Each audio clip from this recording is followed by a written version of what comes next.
Hello, Mark Wolf here with Emergency Reporting. Welcome everyone to Virtual Thursday 2020-6, our 6th edition for the year. We're glad everyone took some time to come in with us, and we're going to go ahead and get started. Again, my name is Mark Wolf. I am a lead international trainer for emergency reporting, and with me today I have Greg Simmons and James Angerett, both regional trainers. They are waiting in the wings to answer your questions. And as a reminder, if you do have questions during the presentation, don't hesitate to put them into the chat window, and we will attend to them, get you answers for whatever you have there. Today's presentation, we are going to continue with our series related to the occupancy module. Specifically, a little bit later, we're going to be covering permits, and we're also going to do a little review of the newly released in beta form inspection page and the inspection record. So we're going to cover some information for that. We gave you a first look last month, and we're going to do a little bit deeper dive into it today. And to remind everybody too, our vision product, which is our OVAP scoring, which is the hazard tab if you have the vision product, will be our topic for our Virtual Thursday presentation next month on July 2nd. And as always, we want to remind you about our training opportunities. Virtual Thursdays, they're free, happen on the first Thursday of every month at 1100 hours Pacific time. You can adjust that time to your time zone accordingly. We do have online training available to you. 3-hour blocks. We can customize that to meet your needs. So if you have a specific training needs, then we can do that online. It's pretty cost effective. You can request a quote for that, and we can get with you and get that arranged for you. We do provide on-site trainings, which currently are on hold due to COVID-19, but we do present quite a few on-site trainings. If you need that at your department, whether you're a new customer or you just need some refresher training for us, you can arrange that. The most typical on-site training programs are either 2 or 3 days, but we can pretty much do whichever you need for your agency. Again, contact us and we can get you more information. And lastly, but not least, our regional training academies, which have, quite frankly, taken a little bit of a problem with the COVID-19 and our travel restrictions and the restrictions at the different sites. We do have still on the books for this year, Las Vegas, Nevada, October 6th through the 8th. And in November 3rd through the 5th in Chattanooga, Tennessee. We have a couple presentations that have been rescheduled for regional trainings into next year, into 2021. The first would be Jacksonville, Florida. We'll be there from April 13th to the 15th, 2021, and also Charlotte, North Carolina, August 3rd through the 5th, 2021. That's the updated schedule as we know it today. It's kind of a fluid and dynamic situation. So please consider that. But you can go to this website, emergencyreporting.eventbrite.com, to get the latest information on the regional training academies. And we do have information for you, basically a roundup of everything I just talked about, available on our marketing website, emergencyreporting.com. Go to Customer Success, the Training and Learning Center, and you can learn more about our regional training academies there. Or you can email us at training@emergencyreporting.com, and we'll get back with you. So that concludes that. We want to remind you again, if you do have questions, please post them into the chat. And my wingmen out there, as we refer to each other, are out there monitoring those, and they'll break in, and we will get the answers for you for that question. Okay, so we're going to talk about the inspection beta that's just been released. And if you navigate, after you log into the occupancy module, on the occupancy grid itself is where you'll land. You'll notice the yellow bar across the top. And if we want to try the beta, we're just going to come over here and give that a good old mouse click. Try the beta, and we will transition over to the inspections page. And on the inspections page, you'll see every recorded inspection that you've got in your particular account will be listed here. Now, on this particular page, one of the updates is is what we're viewing. We've got that information for you, 50 out of 167 inspections, and we are displaying 6 out of 8 columns. I will get into that in a little bit more detail in just a moment. You can go directly to your inspection forms in the settings. Permissions do have to be enabled for you to do that. And we have actions, which we're going to cover in just a moment, and our grid layout settings over here to the right of that. One of the nice things about how they're reorganizing this is we can actually even come in here and grab a column. So my ID number for the inspection, the occupancy, I'm going to grab it, drag it over here, and let go of it so we can, as you can see, rearrange the columns directly from the grid. And if we go into the settings, we have the ability to have them in density, compact, or switch over to the comfortable setting. Let me just save that so you'll be able to see. So I must have been in that one already. Let me go to compact and save it. You can see the font's a little bit smaller and we've got more information displayed. So with my old eyes, I need to have it in comfortable.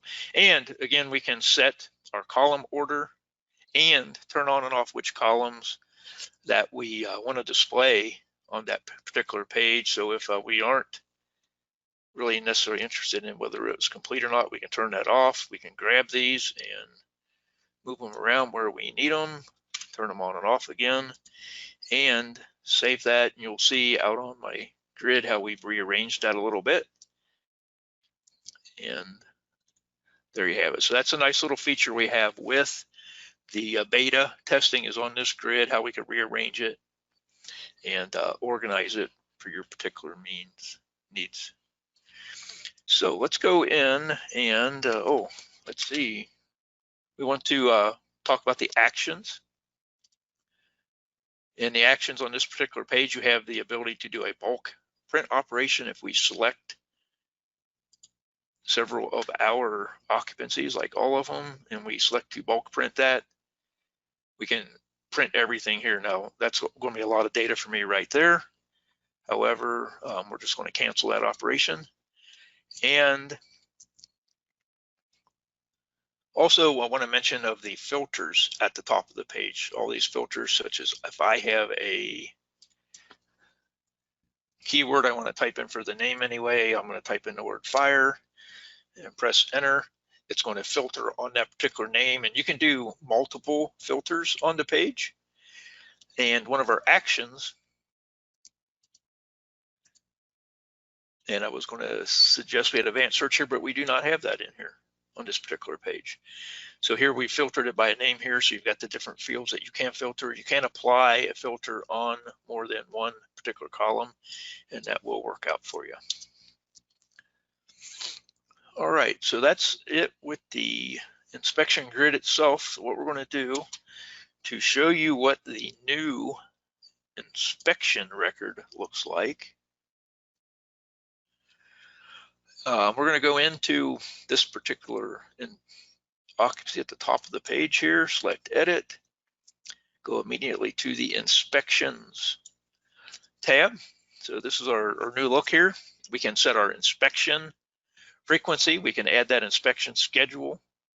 This functionality works just like it did before. So if I need an annual inspection, we'll make those selections, and we are going to start on, I always like to recommend starting on the first day of a month, and we'll add that in, and you'll see down below here we have our 10 years of inspection scheduled for us.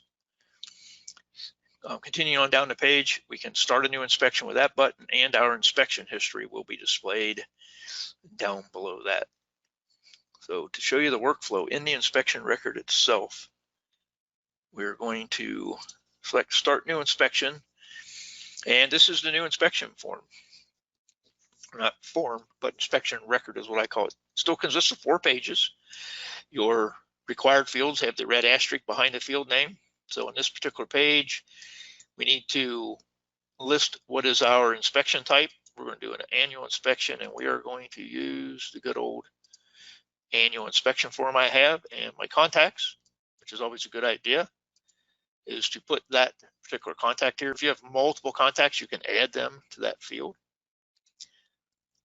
So we will save that page. That's page 1, and we're going to select next to go to our inspection form.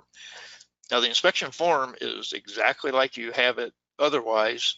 No, the one thing you'll see is on the form itself is that each category will be collapsed, and you can see for the administration section of this particular form, I have 11 questions in it. I can select them individually or that group and perform a bulk operation. Now we can also do that for the whole entire form here. Some of you would use that, some may not, but that's optional to do that. So in this particular case, if I select all of them in that category and I want to set them all to pass, which is the typical operation, and then go into one of them, let's say I have some issues with this particular code section, I can go into that particular section and set that to that I have a failure of it, and type in some text. Goes here in my remarks. One thing we did notice, I had a customer contact me within the last couple days, is in the remark section of an inspection question, the text in here is now limited. As you can see, I've used 14 of my 500 characters. That used to be unlimited. Now you can add your file like we could before. So if we're taking a photograph, and we're going to go try to find my demo docs here real quick, and the good old exit door that's blocked with a palette, save that, save my answer and my text.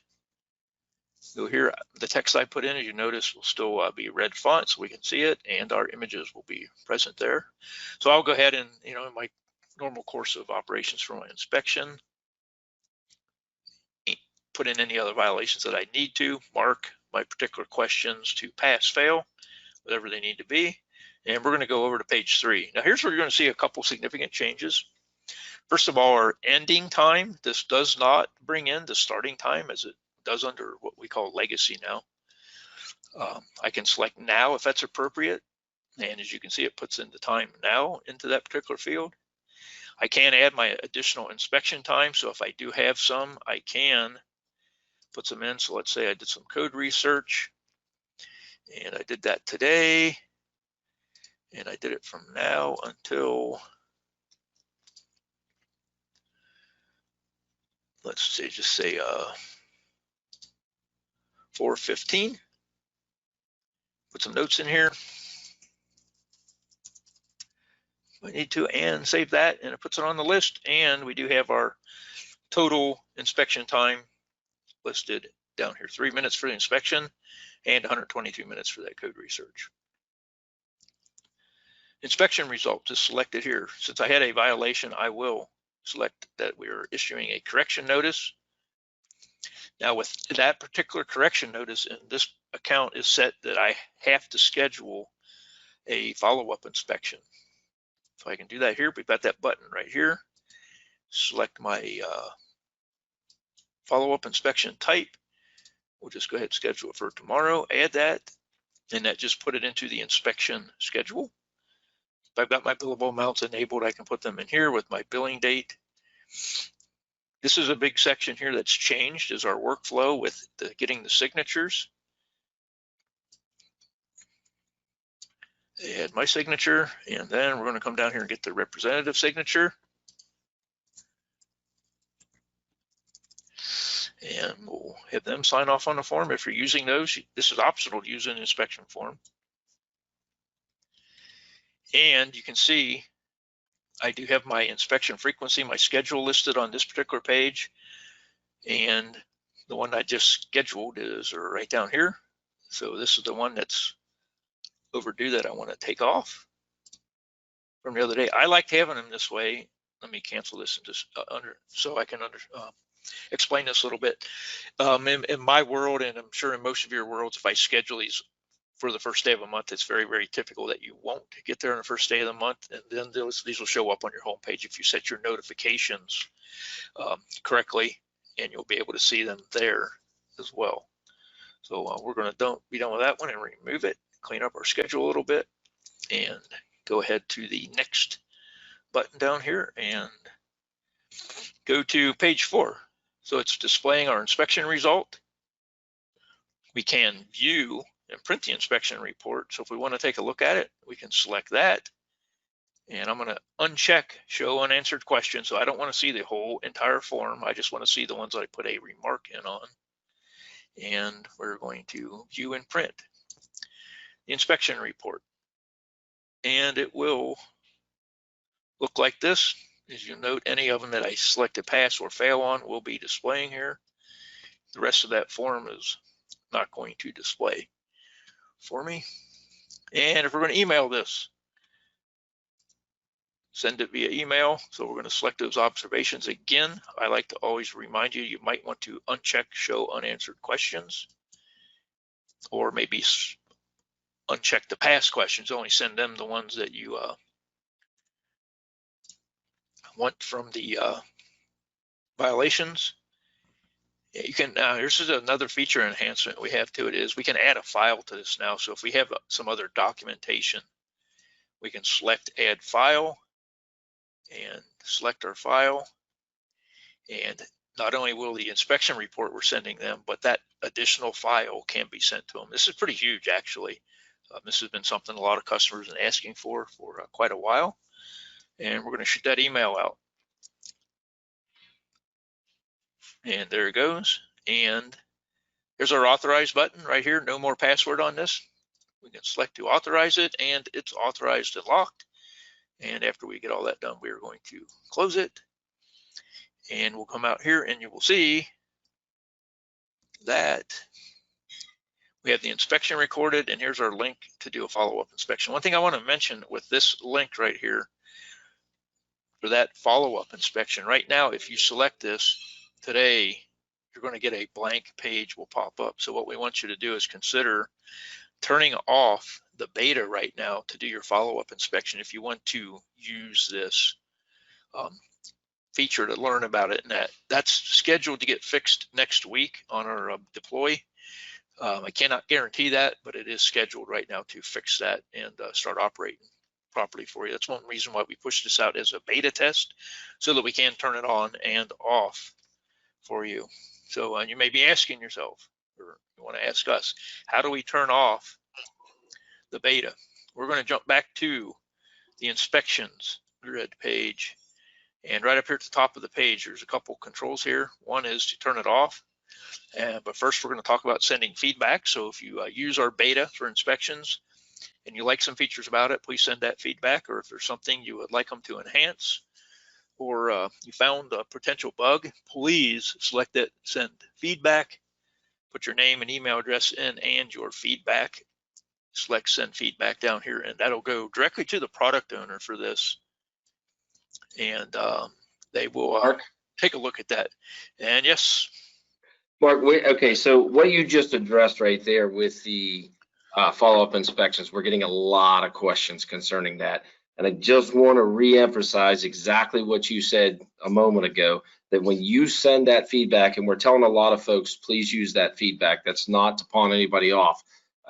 You do have the opportunity to get that to the product owner immediately and directly. So the more of you that send feedback about things that are not working properly, it gets their attention and it gets them on it quicker. So please use that button. I just wanted to follow it up because we are getting a lot of questions on that follow-up. Okay. Yeah, I'm sure that you have. We've been having quite a few support tickets put in for that. The best route, as James was mentioning, is to select that send feedback, good or bad, send it to us, and that does go directly to the product owner. And we want to compliment Will Purnett, who is the product owner for our inspection and occupancy module. He is retired fire service, so he talks like us, walks like us, eats like us, everything. So he understands the fire service directly from his experience. Now, the other control we have at the top here is our beta. We can grab that on button and turn this off. You're going to get a pop-up here for that feedback because we want it. And we would like you to put some in. Do you like it? Do you not like it? What do you like? What don't you like about it? And I'm going to select not now. We do have the ability to opt out of it, but we really appreciate that. And when we turn that off, the inspections page will go back to this view. This is what we call legacy. And for that particular inspection, I'm going to go back in under that occupancy in legacy because I turned off the beta inspections. And I will be able to scroll down here, select do follow-up inspection, and it will go back into the inspection page number 1. And this is legacy, so we can complete it then, just like we would in the currently if you're not using that. So I could change my observation that they corrected the discrepancy, or in this case, violation corrected, whichever text you're using. Take another picture of it, throw it in here, and pass the inspection. Send our emails and everything from this page, and particularly clear that one out. So that's how we would get around that fault right now.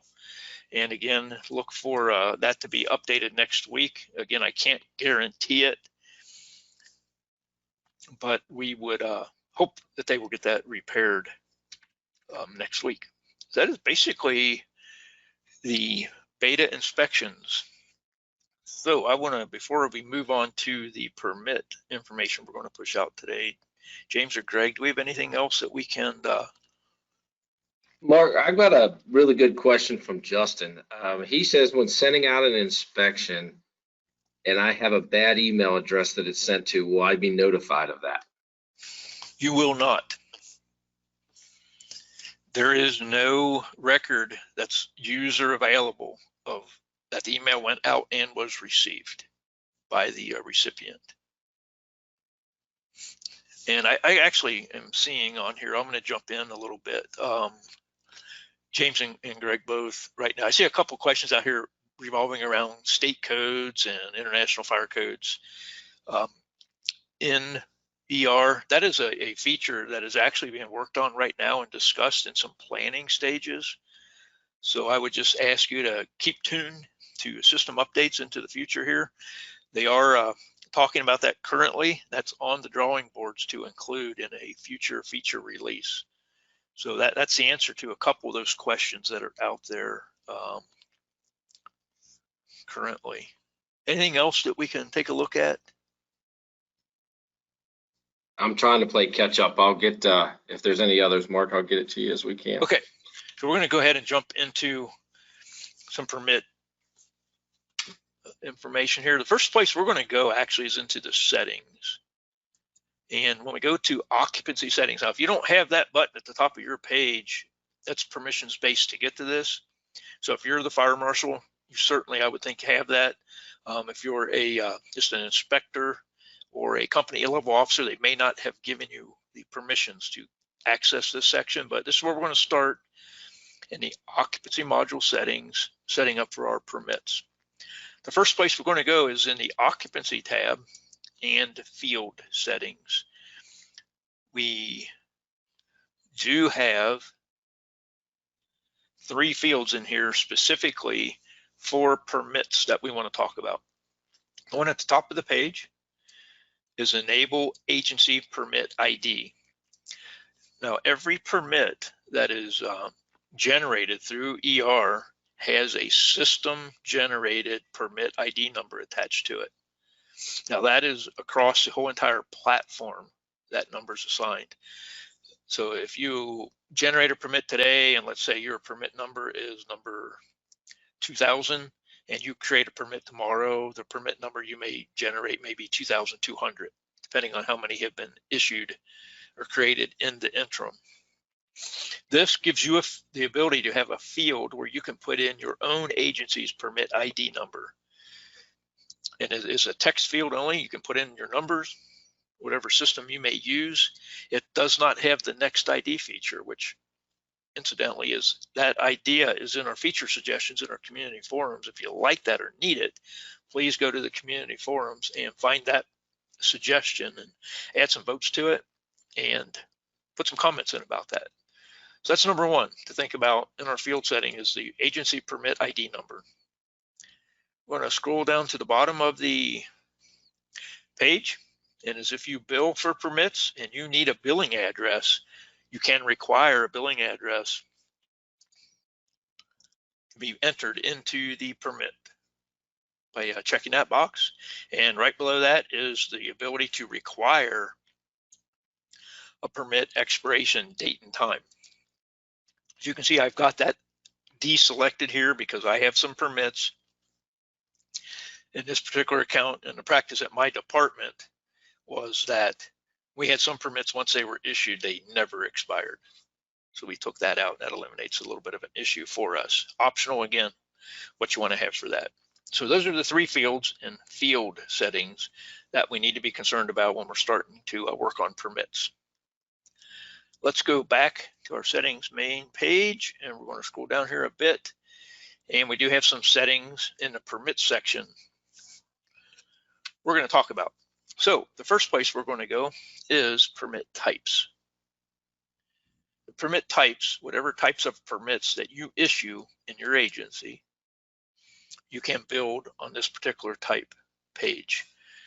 So if we have a type, like I've got an annual inspection for a permit, a building permit, campfire permit, fireworks permit, grills, outdoor cooking, hazmat permit, and so forth down the page, it's fairly simple to generate a new one. We'll just select add permit type.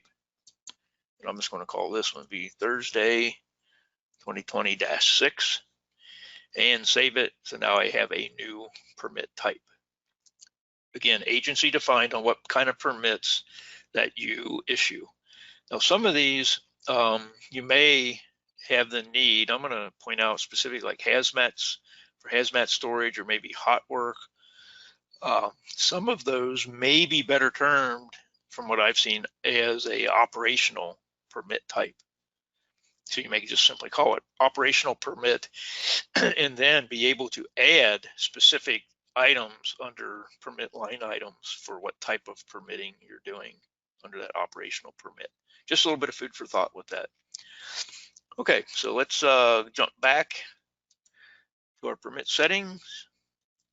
And the next thing to talk about is permit line item categories down here.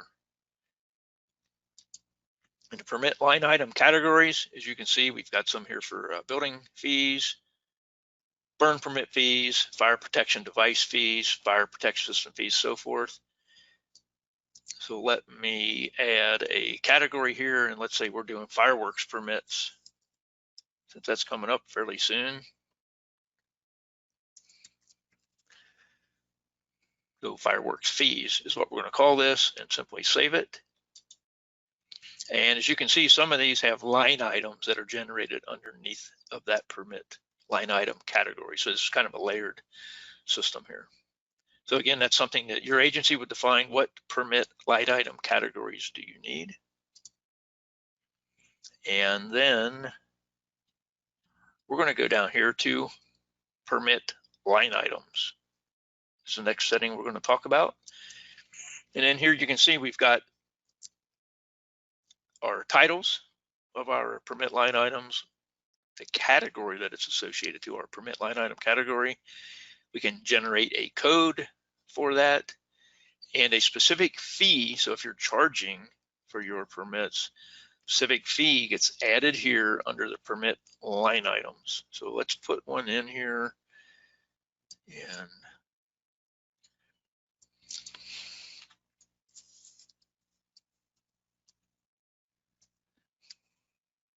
we're going to create a line item for fireworks 1.4G. That's the code we're going to put in. The category will be under those fireworks fees we just established. And let's say we've got a fee of $100 for that. We can put a description in.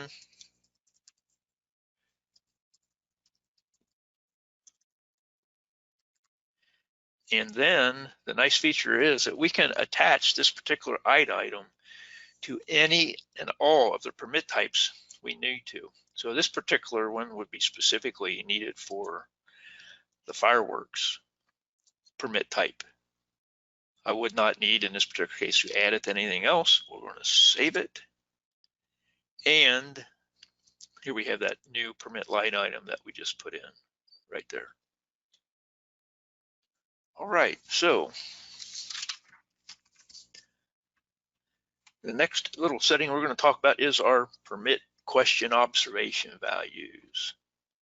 Kind of like an inspection form observation value, we have the ability to create permit question observation values here. Now the standards that you're going to see, unless you've altered them in your account, you're going to have two. You should have two. One of them that says yes and one of them that says no. As you can see with these, we've edited. I've got one that's approved, one that's or permit observation is approved with conditions imposed, not applicable, or not approved. Then I do have the ability to set two quick pick buttons. Which ones do we want to see on the inspection form without hitting the drop down arrow? And we can change these if we want to, just like that particular case. So these are quick pick buttons on our inspection form when we're looking at it here to issue the permit. I'm going to give you another example besides yes and no. These are the four that I prefer to have. In this particular account, you see I've got a few differences here. Failed, not applicable, not observed, pass, or pass with comments, conditions. On my inspection form, since I've got them set up with my quick pick buttons, is going to be passed. Right next door to that will be failed, and then I'll have a drop down arrow where I can pick the other ones that are hidden here. So that's our permit observation values. And this basically, if you have a permit form that you got, do they have their separation distances illustrated on the permit application, whatever it might be. Basically, yes, no, doesn't apply here, or we had some comments or conditions we want to type in for that particular question. That's where those we use, and we'll show you those in just a little bit here. Okay, so the next thing we need to do is take a look at a permit form. Now there is no limit to the number of permit forms that you can have, just like inspection forms. I am in James's. Well, let's go back over here where I've got a form set up that we're going to take a look at today. So you can see I've got a number of forms here. You can see this burn permit form we beat up a little bit, creating new versions of it. I like to illustrate this. That's why I leave these in this particular account. Is I like to have versions put in behind them so we can keep track of which one is our most current one. In my system that I would use, the V meaning version, the number to the left of the decimal point would be for major revisions of the form, and over here to the right of the decimal point would be a minor revision to the form. And always, as always with inspection and permit forms, they have to be locked before you can use them. So if I've done with my revisions to that particular form, I will select to edit it, and I will come in and select to lock the form. And you get this pop-up warning, warning, caution, danger. You won't be able to change it again. This is just a kind of a warning to let you know that we are locking it. So I do lock it. And when we go out to the grid, you'll see now. Let's see if we can lock that. There we go. Now it's got a lock, I can use it. I can look at it here by selecting my little eyeball. So keeping track of them with the version numbers, and another best practice would be when we don't need these old versions anymore is to remove them so it doesn't clutter up our grid. But we use this in here as a training account, so that's why we have them still listed here. Okay, we're going to go down here and look to see how I built this particular form. I called it Virtual Thursday shortened up 2020-6. Select my pencil to edit that, and we've named it at the top of the page. We have a description for the form for the permit form, and we can build the form. Right here's the main parts, is we can build it by categories, and within those categories we can ask questions. Now I know I just saw a question out there. Thanks, James, for throwing an answer on that already. Let's go back out to the grid. We get this question a lot. So I've just locked this burn permit version 4 form. Now you cannot directly edit that form, but don't worry about that. So let's say I lock this one up. I've been using it for a while. I need to make a revision to it. Since we can't revise it, here's how you do that. This button at the top of the page where it says Add New Permit Form.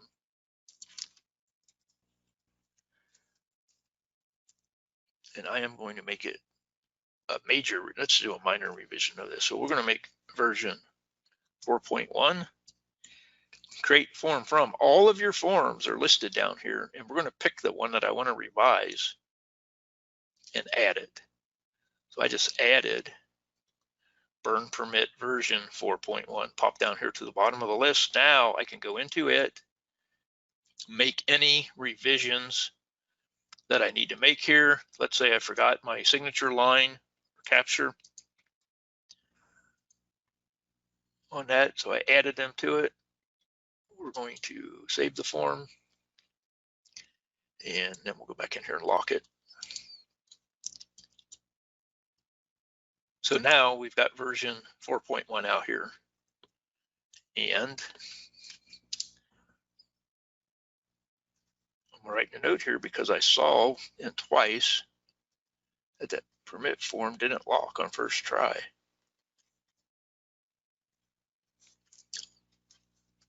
We will do some research into that, see what's going on with that. See what we got now. There we go. Now we've got it to be locked. Now I can lock that up and use it. So that's how basically we revise a form. So you cannot directly go into a permit form, just like an inspection form. It works exactly the same way there. Base a new form off of the old form, make your revisions, lock it up, and you're good to go. As I've got down here in the 2026 form. So we've got that locked now, and I think somebody else must be in here. And throwing a little curveball to me, but that's okay. We just roll with the punches.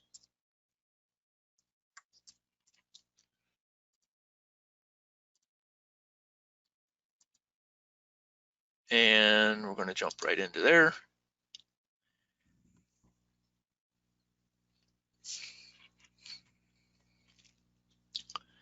And we have category here. I did have these listed category 1 and 2, and maybe I titled something wrong incorrectly. I'm not sure. So we're going to put a category in, and it's going to be with my sequence number. The sequence number is really important to do. This will be the order that they appear on the permit form page. So we've got permit questions that we have built in here. And we can also put sequence numbers down here. Now, one of the things that we can do, I'm going to save this as sequence number 2. In this particular question, and this one down here, we are going to save it as sequence number 1. And then this one here, we are going to save it as sequence 1.5. Now, there's different ways of sequencing these. I just wouldn't recommend to use 1, 2, 3, 4, 5, unless you really want to get down to brass tacks.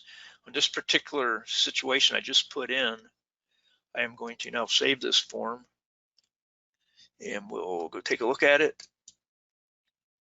You'll see in here that sequence number, I didn't have anything in here. That's at the top. My next one is sequence number 1. The next one down is that sequence number 1.5. So you can use decimals if you use your sequencing number 1, 2, 3, 4, and you need to add a question or a category, because this works exactly the same way with a category, is to sequence them using decimals. And don't forget to save that and get your signature options done as necessary.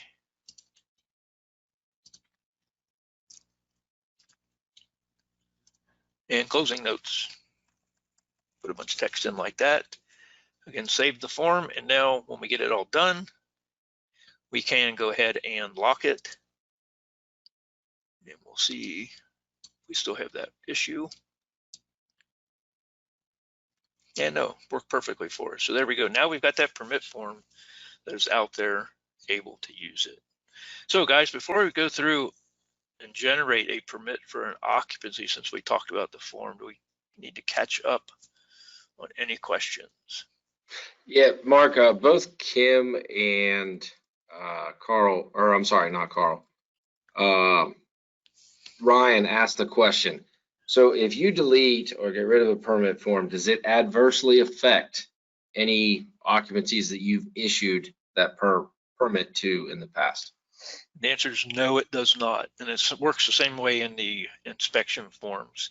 So let's say I've taken my form, I've generated one, I've locked it, I've at some point needed to revise it. Even if I take it off of this list of my permit forms, it does not affect any of the permits that you've issued using that form. They're still available to you out there. You can unlock it and use it. Hopefully that answers that question. The same exact situation is present in the inspection form list. Okay, so that is that. Anything else we need to follow up on? Yeah, Mark, there's a, go ahead, James. Go ahead, Greg. Carl's got a question, concern about the follow-up inspections and how the follow-up inspection and the violation on the previous inspection don't show the closed loop for the reinspect. So when you've marked the violation, you've scheduled a reinspection, you've gone and done the reinspection, how are we verifying that the correction was made? Okay, so what happens with that? Let me just describe it like this. The first inspection I made today that I described a little bit ago, I had a violation, so I issued a correction notice issued as my result. Being as I have this set up that it forces me to schedule a follow-up inspection.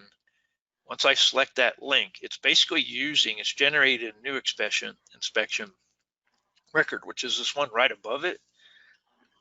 However, it's using any write-ups I had in this form. It brings them forward to this form, and I can check off. I wrote, let's say 4 or 5 violations. I go back, and they corrected 3 of the 5. As long as I mark a result that requires me to do a follow-up inspection or even allows me to do a follow-up inspection, I'll have that link under here so I can follow it up by selecting that link. And again, my inspection form with all my notes and photographs and things in it, and the values, the observation values, will be brought into this new record off of the old one. So I'm hopeful that that answers his question. So it does close the loop. Let's go here. I want to show what we're talking about in the settings. To make sure you do this correctly, what you have to do is go to the settings and inspections, inspection results. Any inspection result that you have in your account, and this is a build account generated list, you can add what you need to in here. Any of them that I have that in my department requires me to go do a follow-up inspection, like this correction notice issued. When I select the plus sign, it opens this section up. I am going to make sure I have this bottom box check marked, require a reinspection. Now you can allow a follow-up inspection, that's okay too, but the important one is down here is a require the reinspection. That requires me to schedule one, and it also gives me that link to do the follow-up inspection, which will bring my data from the old form into the new inspection record. Is that what they're wanting to know? Yes, Carl said that answered his question. Awesome. Okay, let's go back over here. We're going to go through in this particular occupancy, and we're going to issue a permit. When we go to the permits, any permits that you've issued to that particular occupancy will be listed on this page. Here's the permit ID number. Now that's the system generated permit ID number. So take a notice of that for right now. And we're going to simply come over here and add a new permit. Here's that agency permit ID. If I have a number that I want to type in there for my department, there we go. What is my permit type? I'm going to pick my new form that we just generated. Permit type and my permit form. So we're going to go way down here at the bottom, and we're going to use this 2020-6 form. We're going to issue it today. Quick pick button. And when's it effective? Date and time. Let's say it's going to be today, 2/46.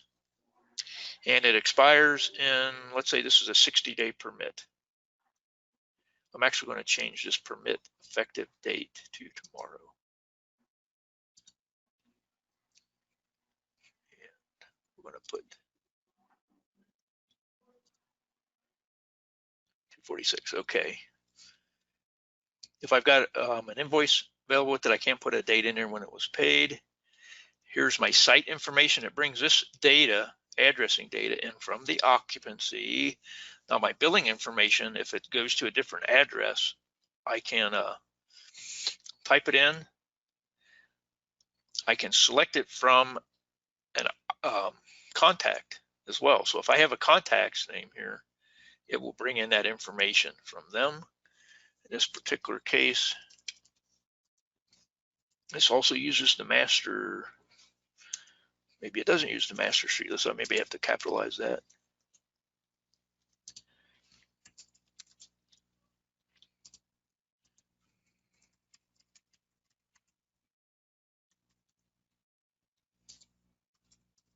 That's my billing address. I have this required, so that's why it's forcing me to fill this in. My point of contacts. And now my line items. So in this particular case, I did not establish any line items to establish with this. So if I did, I would be able to select the line item. You do have a quantity field. So if it's, let's say, the fire protection system, if you have a flat fee, let's say for $2 for every device in a building, and you've got 200 devices, well, it's 200 times $2 for that line item. It'll give you your totals. Add multiple line items on this page if you need to. We're going to save it and then select next and go to page 2. So this is my questions. In this particular case, I have, these are just as for demo purposes, meet my setback requirements, yes, no, approved, whatever the case may be. Here's my quick pick buttons. And here's my other ones that I can pick if it's appropriate. Now, if I've got one that's approved with conditions imposed, I can simply add my conditions are right here. By selecting remarks.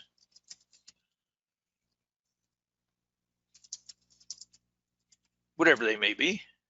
I can add a file to this as well. So if I need to get a photograph, perhaps, add that and save it, save the question, and go on down my form. And then we can also do a bulk operation here for my answers if we have a lengthy form. Helps us out a little bit. The next page will be where we get our signatures. So that's me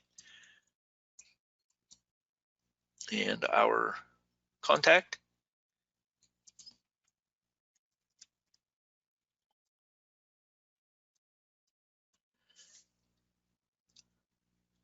And we go into the next page. We can authorize the permit. One button click to do that. We can view it and print it right here if we need to, with whatever information we need to present on that. Some of these you may not want to display. And here's my questions. So those conditions, my text I put in. If I do put in a file or a photograph, we display it here. And in this particular one, I must not have the signature option selected, which is real nice. And if we need to email it, send it, select my observations, compose my email, who's this thing going to, and One thing I do need to show you in the settings is a subject. We have now the capability to put in a custom message for the subject line. We want to put anything else to them. We can type that in. We can add files to this in addition to the observation report, select send email, and out it goes. Now that we have that permit authorized and sent, we're going to select done, and you will see it right here. So in this particular case, since we did this permit at the top of the page with that number, you can see the system generated number is several thousand higher than that, about 8,000 higher than that. And you can see if I scroll right over here, I've got one permit that's active, and the one that I just issued is not yet active. When it becomes active, it will turn green and say active. If it's expired, it says expired, and that text will be red. Another thing that we can do, I'm going to go on this other, I'll use this page here on the home page. Don't forget about your home page notifications for permits. As you can see down here, I have permits. Some of these are expired. I've got one that's not yet active, and the reason that all these are out here is because in my homepage notifications available under the Change My Notifications link, if I scroll down here to permits, I'm telling it what to send me, show me. I'm selected show details. I'm not going to filter by a permit type. And I'm going to look at anything that's 30 days into the future and 10 days into the past. And once I set them, I can at a glance look on my home page. And that's the result there. Now, one other item that I failed to show you in the settings was that special message that we can do. Let's go back to settings. It's permit email subject.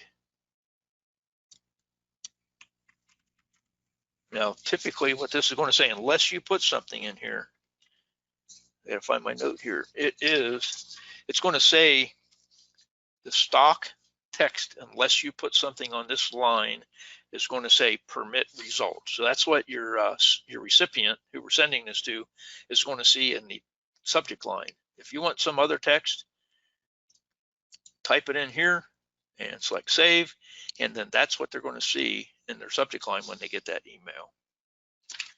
And that essentially is the long and short of creating the permits, getting your system set up with your settings, issuing the permit, and tracking it. We do have several reports available. And one thing we want to point out to you, I believe, on this page has all of the occupancy reports, but you'll note if we go through this page, there are no permit reports here. So what we have to do is go to the reports module and scroll down here to permits, and then we have several options for permits that we can select from. Permits active by occupancy is 1612. We'll just give you a peek at this one. We're going to select for the year, all permit types, create a report, and there we go. Here's our permit ID number, the issue date, the address, the permit type, when it expires, and any notes we've put into it. So again, we can track these, and we can actually even look at these into the future as well, because this list right here is going to go to the end of the year. All right. So that is everything, guys. Do we need to follow up with questions? Mark, I have something that's not necessarily a question. A couple different things that Greg has asked me, Greg Lopez, and I kind of want to use this to point out the community forum section. He's asked a few questions about how are people doing this or how are people doing that. For everybody that's here, these are things that you can go into the community forum section and put the information out there, asking others, how are you, how in your department do you do this? How do you guys handle these situations?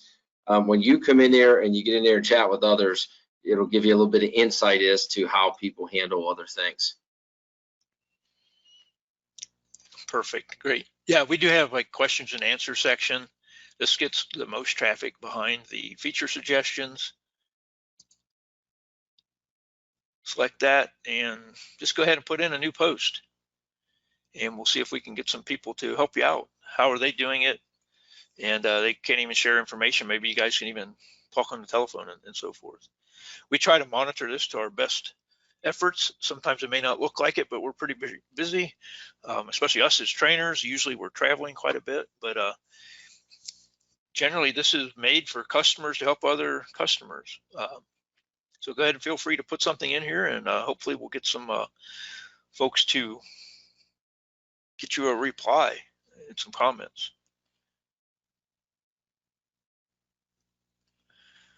Okay, if we have anything else, and then say hi to Greg Lopez. I know Greg, good guy down in the Marine Corps base down in Yuma, Arizona. Good to see you on board with us again today, Greg.